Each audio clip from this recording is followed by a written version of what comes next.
Church. Good morning. Let's give a round of applause to our very spirited sister, Sister Wiggins.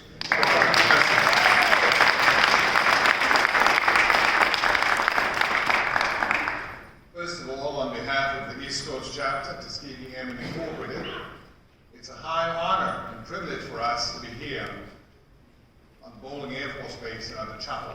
Amen. And in this moment, I think, before saying anything else, I want to recognize in all midst a documented, original Tuskegee Airman, there are very few left, the Right Honorable Major Anderson. Amen. Major Anderson, please stand.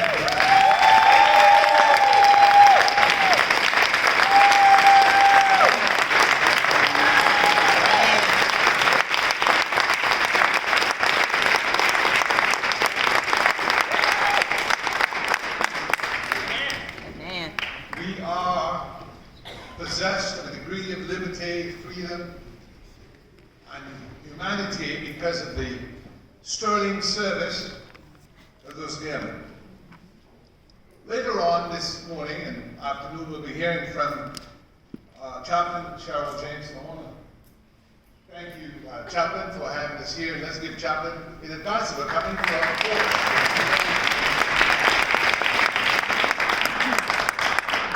We want to thank Brother Holloway and Brother Andy Holloway and Sister Pat Holloway and the committee that organized this event. Please take a bow.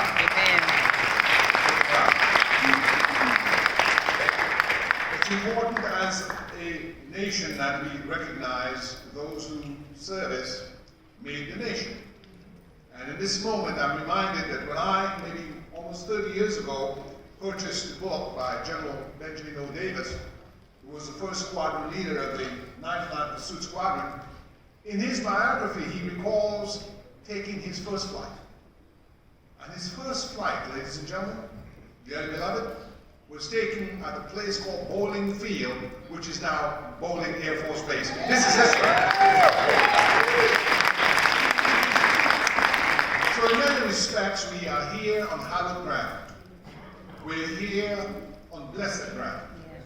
Because in history is to be recalled, I believe, that the young man whose father, I think, paid $1 to take him up on this flight that allowed him to be seized of the science of aviation, which he later on became a distinguished exemplar of.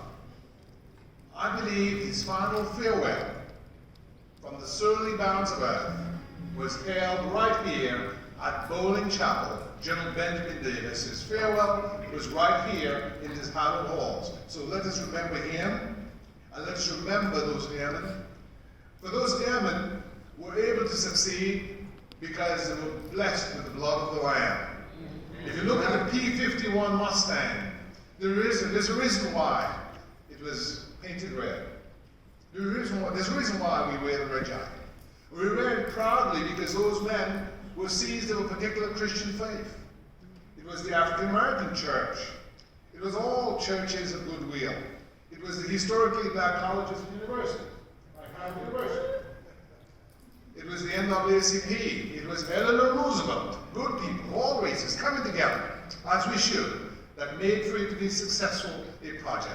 So in this moment, let us remember all of those allies who joined hands in common Christian love to make the Tuskegee experience a possibility and a great victory. Bless them.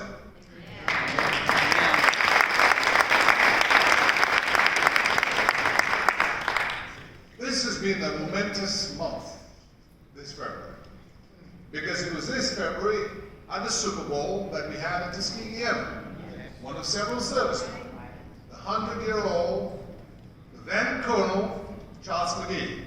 And a few short days later, that colonel, who became, I guess, on December 7th, the oldest living Tuskegee Airman, I say this advisedly, on the morning of the State of the Union, President Trump pinned the star of Brigadier General on General McGee, and on the State of the Union recognized him, and so that all persons are seized of that history of the Tuskegee Airmen. Today, this morning, let us salute the memory and the reality of Colonel, now Brigadier General Charles McGee.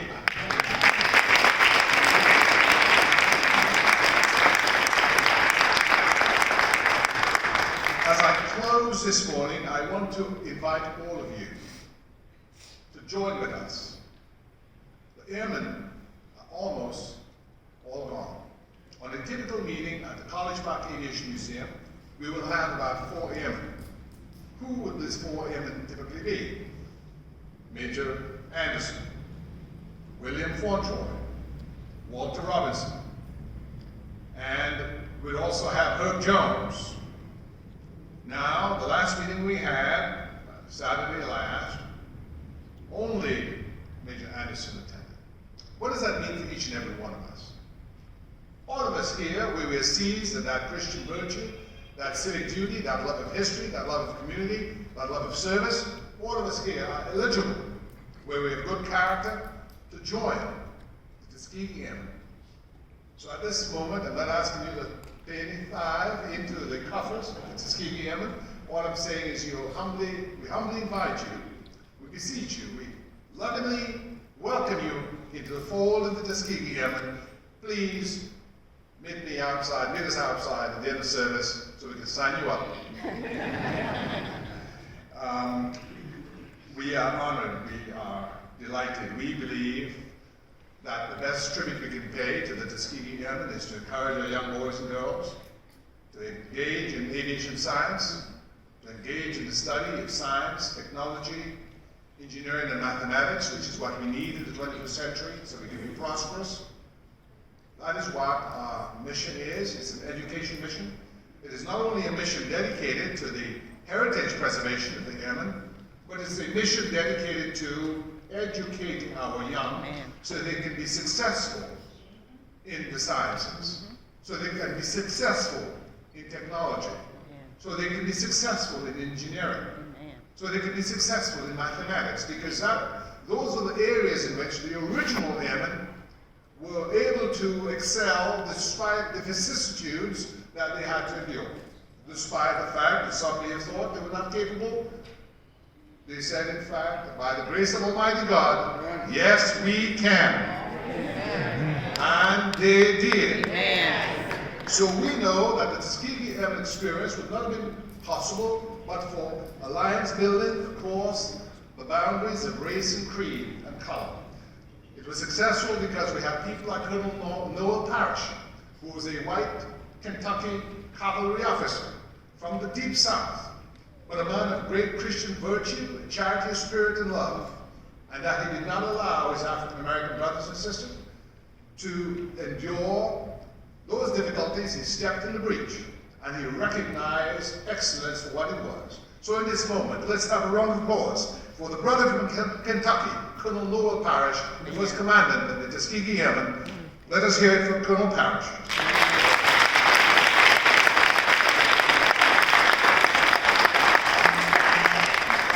I had the honor to meet Colonel Parrish's grandson at this year's convention. After all these years, when Colonel Parrish died, his wife kept coming. When she died, his son kept coming, and when he passed, his grandson is now with us and is the one who passes off the trophy in honor of his grandfather. Isn't this noble?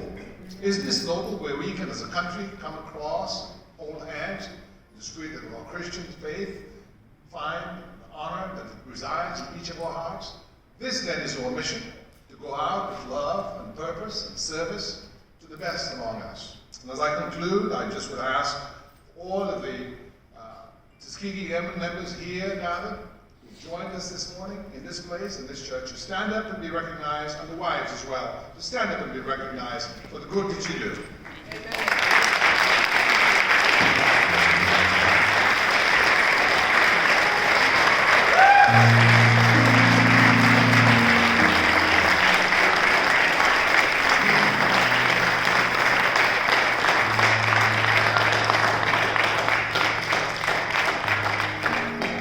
As I step off this podium, honored that we were invited, and with a twinkle in my eye and a smile on my face, because next year, when I or someone else more worthy steps up here and asks for those to stand who belong to the East Coast chapter of Tuskegee Airmen, it'll be all of you all.